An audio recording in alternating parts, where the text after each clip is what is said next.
अखिलेश को वोट करेंगे, चिरकुट को वोट करेंगे, हम INDIA में किसको वोट करेंगे? और ये हमारे शब्द नहीं है। मोहब्बत की दुकान आप बाद में खोलना, दिल में जनता के लिए, विपक्ष के दूसरे प्रदेश दल के नेताओं के लिए जो नफरत है उसको दूर करो। राइट। आराम से मैं आ रहा हूँ। क्या हो गया तुम्हें, क्या है परेशानी, क्या है बताओ? इनका मतलब ये है कि मोदी ने, जितने भी देशवासी बुराई कर रहे हैं, Modi is the best prime minister of India, ये बच्चा बताएगा। मोदी ने आपको क्या दिया? बोलो बेटा बोलो। कौन बताएगा? ये बताएगा। ये बच्चों घर में ये सिखा रहे हो? मैंने नहीं सिखाया, हाँ। सुन के सीख रहा है। हाँ। अरे तो बच्चा से क्या पूछ रहे? मोदी ने आपके साथ क्या किया? बहुत कुछ किया। बहुत कुछ किया। हाँ। और क्या क्या किया? अब क्या बताओ? बहुत बढ़िया फ्यूचर है, हिंदुस्तान का फ्यूचर बहुत बढ़िया। गजब। मैं फिर नहीं, आराम से जी। प्रतीक जी देखिए, यहाँ पे ये कहा जा रहा है कि बीजेपी ये चुनाव जीती है, 24 में वो अलग होगा, कांग्रेस जीत के आएगी, लेकिन कांग्रेस किस बल पे जीत के आएगी ये मुझे समझ में नहीं आ रहा है। आखिर उसके पास क्या नीति है, क्या ऐसा नया हो जाएगा कांग्रेस में जो 2024 का वो चुनाव जीत जाएगी? ये वही होगा। आप देखिए ना, हम कह रहे हैं कि साउथ में बीजेपी समाप्त हो गई है, जहां 1 सीट थी आज 8 हो रही है, जहां 7% आया आज 14% है, लोकसभा में भले 19% था। लोकसभा का चुनाव होने दो, ये 24% जो 14 है 24 हो जाएगा। जी मैं आया। हाँ जी। कांग्रेस को भी मंथन करना चाहिए, आप पे बहुत टाइम है, आपको विरासत में मिली इतनी बड़ी पार्टी है, आपने कहा कांग्रेस इनको विरासत में मिली, आपके पुरखों ने बड़े काम किए तब ये पार्टी मिली। ये घिसे हुए लोग हैं, इनसे लड़ो मत, नहीं जीत पाओगे तुम। ये जमीन से काम करके आए हैं, आप सोने की चम्मच लेके आए हो। मगर जैनबल्ली मन से आप भी मानते हो कि मोदी और राहुल का डिफरेंस इतना है कि एक गांव का प्रधान और एक प्राइम मिनिस्टर। कहाँ डिबेट करोगे? काम पे ध्यान दो, काम करो सर। नहीं कर पा रहे हो, विरासत में मिली इतनी बड़ी पार्टी आप कहाँ ले आए? ये घिसे हुए लोग हैं सर, जीत ही नहीं पाओगे सर, नहीं कर पाओगे। सामने है सर, 2 पीछे देखो रिजल्ट है सर, 5 में से 3 स्टेट आ गई। मैं इन सज्जन से कुछ पूछना चाहती हूँ।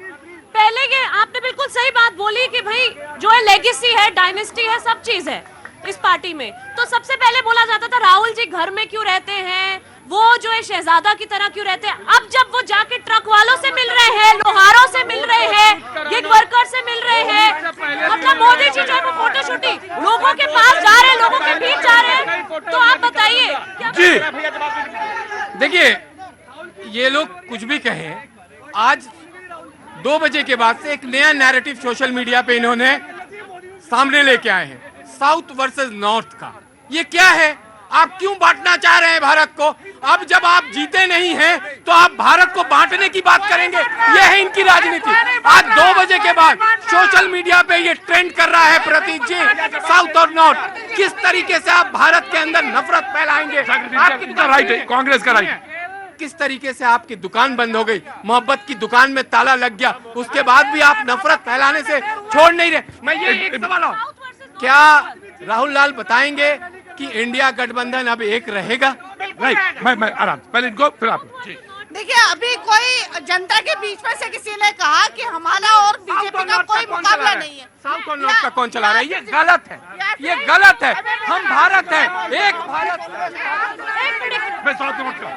साउथ नॉर्थ के ऊपर मैं बताना चाहती हूँ कि देखिए ये बीजेपी के लोग बोल रहे हैं कि जो साउथ वाले लोग हैं एंटी हिंदू है। सबसे बड़े बड़े जो मंदिर है वो साउथ में मौजूद है।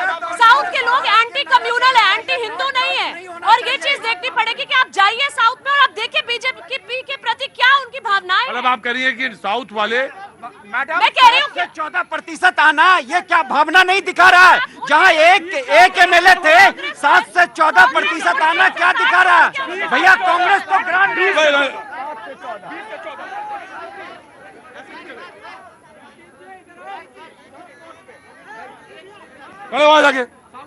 प्रतीक जी, आज एक चीज का बहुत दुख हो रहा है मैं कि विपक्ष के अभी भी ज्ञान चक्षु नहीं खुल रहे हैं।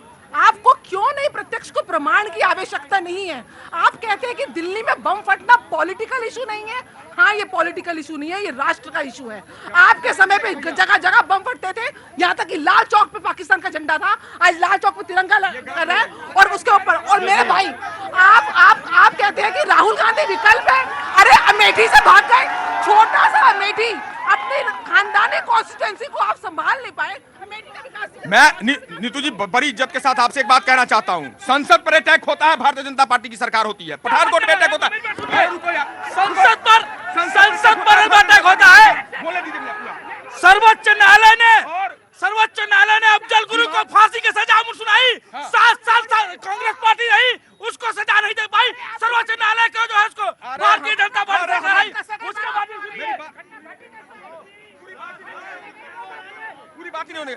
इससे पहले कांधार विमान अपहरण जाकर के छोड़ा था उन्हीं आतंकवादियों को इन्होंने, और सरकार बीजेपी की थी। पठानकोट अटैक सरकार बीजेपी, उरी अटैक कहना क्या चाह रहे हैं? मैं ये कहना चाह रहा हूँ कि आप देश सुरक्षा के मामलों में इस ढंग के बातों को मत रखो। मैं आपके साथ उस जगह पे, लेकिन जब ISI को बुलाओगे ना, देश में आपकी सुरक्षा व्यवस्था में सेंध लगेगी।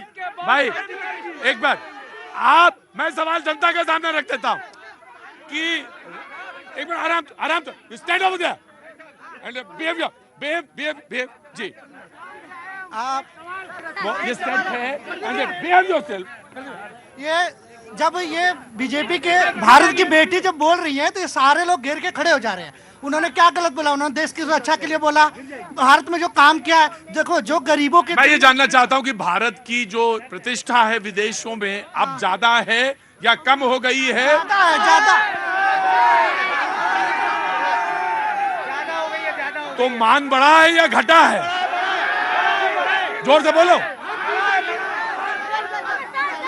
Please, behave yourself. पहले क्या होता था? कांग्रेस के राज में पाकिस्तान कश्मीर मांगता था, अब आटा मांग रहा है। अब इससे फर्क देख लो। अब जो है रूस जैसा देश भारत की प्रतिनिधि ऐसा कर रहा है, जो देश का व्यक्ति। क्या नाम है आपका? विनी अग्रवाल, और मैं रतलाम से आई हूँ। विनी अग्रवाल, कहाँ से आई हैं आप? रतलाम, मध्य प्रदेश। मुझे तो देख के ही बस लगा कि बहुत अच्छा, आपको प्रणाम करना चाहिए। बहुत अच्छा। क्या नाम है आपका? विनी अग्रवाल। बस अब आप थोड़ा देर बैठिए और थोड़ा सा वेट करिए, फिर मैं आपके पास आऊंगा जी। बेरोजगारी भी पूछ लो जी कि मैं। हाँ तो बोलो जी, बोलो ना। बेरोजगारी के बारे में क्या बोल रही है सरकारी? बेरोजगारी के बारे में कौन मुद्दा है? और मैं ये जानना चाहता हूँ क्या ये मुद्दा इन 5 राज्यों के चुनाव में नहीं था कि नहीं था? ये मैं जानना चाहता हूँ आपसे। ये मुद्दा था, लेकिन जिस गंभीरता के साथ जैसे और उठाना चाहिए, ये कमी रही। और मैं कह रहा हूँ नहीं तो कौन नहीं उठा पाया? नहीं, देखिए अब क्लियर है कि यहाँ पे कांग्रेस और जो कांग्रेस ही थी लड़ाई में, तो ये कमी रही। लेकिन मैं कह रहा हूँ 2000 बेरोजगारी का मुद्दा था या नहीं था? बिल्कुल था, लेकिन मैं कह रहा हूँ राष्ट्रीय इलेक्शन में ये मामला और बड़ा होगा लोकसभा के चुनाव में। राइट जी। मुमताज भाई, मैं बता दूं, सिर्फ एक परसेप्शन है 80-20 का जो बीजेपी ने बनाया हुआ है। 80-20 मतलब? नहीं, एक मिनट देखिए, ऐसा है जो बीजेपी बनाया है हिंदू मुसलमान उसी पे पूरा जा रहा है। बाकी कोई मसला नहीं है। सब जो है काला धन आया नहीं, लेकिन कोई नहीं बोलता। स्विस बैंक से 1 रुपया नहीं आया काला धन का। क्या कोई सवाल कर रहा है? बेरोजगारी इतनी ज्यादा। मुझे एक बात बताइए, फिर जो सनातन पे जो गाली देंगे वो क्या सब जायज है? नहीं, मैं नहीं कर रहा हूँ। नहीं, बिल्कुल आपने कहा 80-20। मैं ये कह रहा हूँ कि परसेप्शन बनाया जा रहा है। प्रतीक जी ये गलत बता रहे हैं। जब मोदी जी आए हैं 14 में तो कहते हैं एक तरफ हाथ में कुरान हो, एक तरफ कंप्यूटर हो, तो फिर इसका मतलब ये है कि मेरा मुसलमान